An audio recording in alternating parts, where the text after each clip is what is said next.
Hi, I'm here with Terry from Victoria, British Columbia. Today, she's going to tell us her love story with her dogs. She's got several dogs and has had many over her lifetime, but one in particular has stolen her heart. And we're going to talk about that one, and that's Babe. And so, my first question, Terry, is how did you end up with Babe?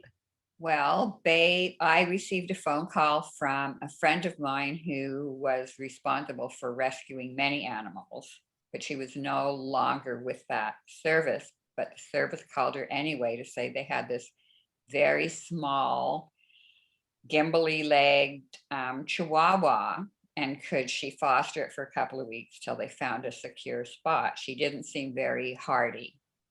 My friend couldn't do it, so she asked me if she could dump this little dog off for a couple of weeks. I was a bit apprehensive as I already had three dogs, none of them young. And I wondered if it would all fit. So over came Baby. And did you know anything about Baby's history? Very little. It was suspected that she had perhaps come up from California. There was no real age input. I got a bigger age estimate when she got sick from the vet, who said, I think Baby's older than you think. And I said, well, how old do you think she is? And at the time, I thought she was maybe 10 or 11. And the vet said, oh, no, she's more like 14. So Wow. that was sad because it meant at that point I already totally was besotted with her. So I thought, oh my God, that's less years I'll have with her, because I'd only had a short time because she was elderly when we got her. So you So picked her up. You said, okay, you said to your friend, I'll take her. I guess I can take her for a couple of weeks. And no, that was that was not the vet. That was yeah, that was your friend, my friend, the animal rescuer. She yeah. normally rescued cats, but this little dog she was asked to take care of and couldn't, so she brought it over to my house. So yeah, I thought Baby would be there for a couple of weeks. And what She happened? stayed there her whole life. What happened when she arrived? Tell me a bit about how Well, you interacted with her, with three other she dogs. I obviously she was a survivor. Obviously, she'd been through hell and back. She would wake up with, you could call them night sweats, but they were nightmares. Mhm. We all slept on the same bed. That was me and four dogs, and and she would wake us all up. Just everyone would be sound asleep, and there'd be this, and we'd have to settle her back down. And Aw. they say she had a really mashed up leg, and she limped, and she was hungry for food. She was hungry for everything. So she was needy. Mhm. Hungry for love, hungry for food, hungry for attention. Yeah, and so here were the other three dogs who had never known hunger or pain or cold feet, um, who obviously uh, eventually I think helped her. And Mhm. there was also the cat, Blue. And so how did the others react to her? She was very clever. I have to give Baby that. As distraught and painful as her life appeared when she first came, she still had a little brain, which is hard to imagine that tiny little head would have a brain. She saw the workings of our household. She knew who was the boss. She knew where the food was. She knew she had to start from the top and wiggle her way in. Mhm. So she started with Murphy. Okay, he was the Like, older boy dog. yeah, and he was probably 14 at the time. She got him pretty fast because he was just Mr. Happy, playful. Mhm. And then she had to work on the other girl dogs. I think she had an easier time because they realized she was old, whereas I didn't.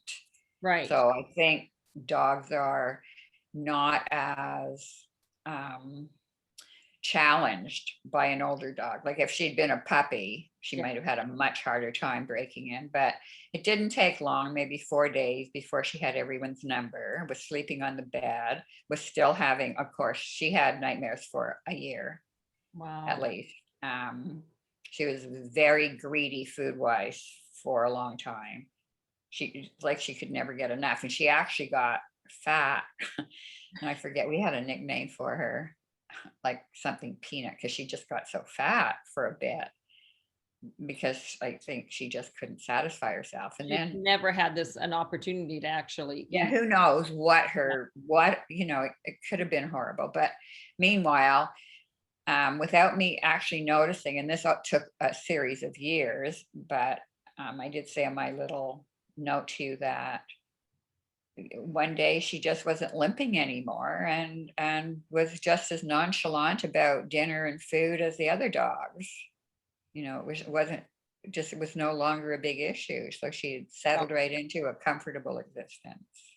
she just knew she was secure enough. And I wonder, like dogs, like they have this pack mentality. So serious, and they do say, the pack will teach them things. So I guess the pack kind of taught her, like, look, you don't have to worry. There's lots of food in this house. There's lots of love. There's lots of attention. I don't know. Do you think that happened or Yeah, I think it was a learning experience for all of them. They right? all had to give a little, and eventually, and they did. And um, baby had to give back, and she became such a big giver back to everyone that um, it was, if she truly appreciated what had happened to her, and she expressed it in so many ways, and I think that's what made her special to other people. Right. Okay. Well, because you um, had some stories about taking her out, and I know she always wore a leopard skin coat. only in the winter. Only in the winter. Okay. She had her little leopard coat.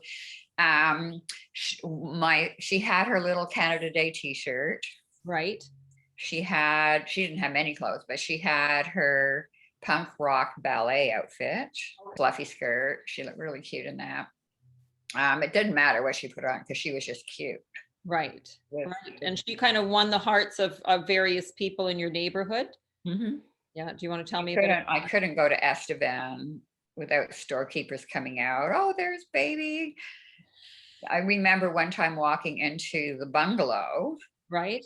and that's a fancy little gift store, as and I think she had a little outfit on, but and there was a bunch of people in the store, and she goes marching in front of me, and a couple of the ladies go, "My God, you think she owns the place?" And the cashier goes, "She does." That's on this place. Like, what are you talking about? She was so adored at the bank. And because I'm not a computer banker, I'm at the bank quite a bit, because I have a couple of little businesses, and the dogs all come in, and then it got, so there was just baby. And every time I came in with baby, even the loans officers would come out from the offices. She was allowed in the vault. You'd find her.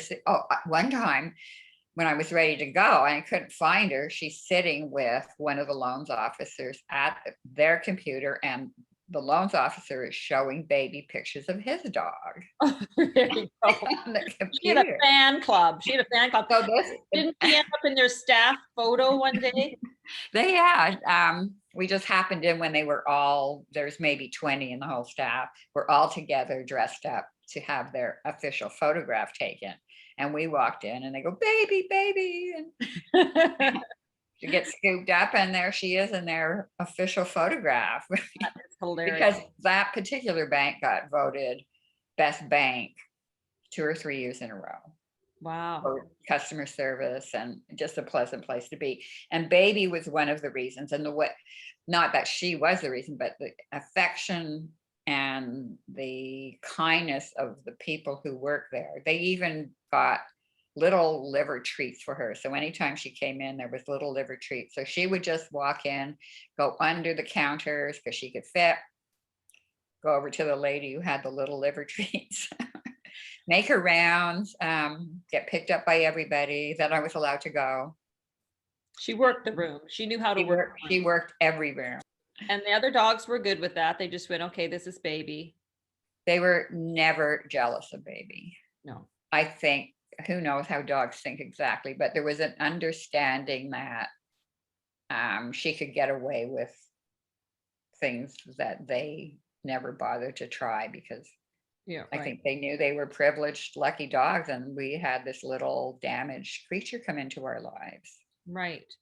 Well, wasn't she a lucky dog? Oh my gosh. And then okay, so now what happened to Babe and your other baby and your other doggies? Died of old age. They all died of old You age. know, this And is how old was Babe when she died though? Baby was, they figure, over 20, but I just say around 20. Wow. So she Yeah, lived a very nice long life after arriving at your house. she did. There's And some we appreciate her so much. You know, she just gave so much to everybody. And so how many dogs do you have right now? I have two. None of that group, including Blue, who just died last summer Oh, at the cat. well over 20. Yeah. So just before Baby died, I received another rescue call Mm-hmm. from the Okanagan in British Columbia that there was two Chihuahuas in very bad shape. And would I take them? So I drove and got them, and they were in extremely bad shape. One couldn't even walk. His nails had grown through his feet. I think the abuse was more out of ignorance than just to be mean. It was a very elderly lady, had them in a small apartment. They'd never been outside. They were maybe 11 and 12 each. They weren't even toilet trained. So I thought, well, I'll help them escape from here, but I don't want them. You know, Right. this is way too much work. They're hanging out here right now, somewhere. Okay. And have you got any advice to people? Like, you weren't going to take these dogs, but you did. Everybody wants the perfect, cutest little dog for sure. These dogs, well, I've had them maybe 3 years now, and they were, again, it's estimate, but at least 11 and 12, maybe even 12 and 13. So they're in their last years as well. Though Chihuahuas do live a long time. When I first got them, I was thinking, oh, I hope it's not that long. But from what I understand from watching a couple of TV shows on dogs, that dogs who have been through trauma, like Baby or Big Boy and Candy, it can take 2 or 3 and sometimes even more years for them to get over the trauma. The last two Chihuahuas I got were so stressed, I didn't even know that they could bark for a year. They didn't make a sound. They Wow. were in that kind of pain. Oh, And now, this many years later, and Big Boy couldn't even put his foot up. He could put one foot up on one stair, and that was it. Now he's up and down the stairs like a show off. But it takes time, and it takes time for you as well. So yeah. you all have to just let your personalities intermingle, because it does take them a long time before you know who they are. They are very hidden if they've been hurt. Right. They're So just, they're not perfect when you get them, but boy, I tell you, and they'll never be perfect, but are they grateful and loving and Mhm. loyal? It's, Right. So you recommend, like, I mean, getting an older dog. If you can rescue an older dog, do it. Is that what your advice would be? yeah, it depends on your circumstances. Right. Obviously, you have 4 or 5 little kids in the house or whatever, you know, it's not the right time for you or your children. That's when you need a peppy Murphy type dog, right? Right. Who wants to play all day and is not afraid. Right. But if you're a position like myself, a single woman who has time, and you can devote a bit of time and let them have 5 or 6 happy years, it's very, very gratifying. Right. There's nothing sad about it. I mean, it's sad, of course, when you lose something you love, Right. Yeah. but it feels good that they were comfortable and happy. Right. It makes you happy. It makes me happy. Well, sure, because they give back. I mean, it's the unconditional love that they give. Mhm. It's just so rewarding. Yeah, any little thing you do. So that if I have advice, don't be afraid of dogs that don't appear to be perfect, because they will be perfect if, or not perfect, but they will be wonderful if you give them a wonderful life. They adapt to that very quickly. Awesome. Appreciate Yeah, it. Well, that is a very nice story about Babe, and I have met Babe. you I did. many times. And she marched around your place like she owned it I too. know. She's like, "Well, I guess I own this place now too. If my mom's here, I own She was it." the boss. She was the boss. She was the, what do they call, the patriarch. Whatever. She just had an attitude and we all loved it, you know. Yes, absolutely. Well, that's so good. Thank you very much for telling your story.